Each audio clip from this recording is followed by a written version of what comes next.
ఎందుకో ఏమిటో ఎంతమందిలో ఉన్నా నాయద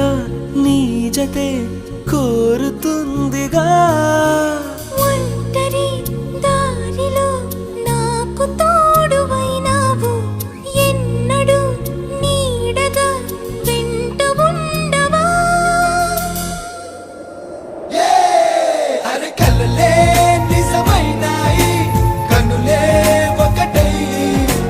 కలిపేస్తూ నీ చేయి అడుగే చిందయ్యి మన స్నేహాలు సావాసాలు కలకాలాలకు కథ కావాలి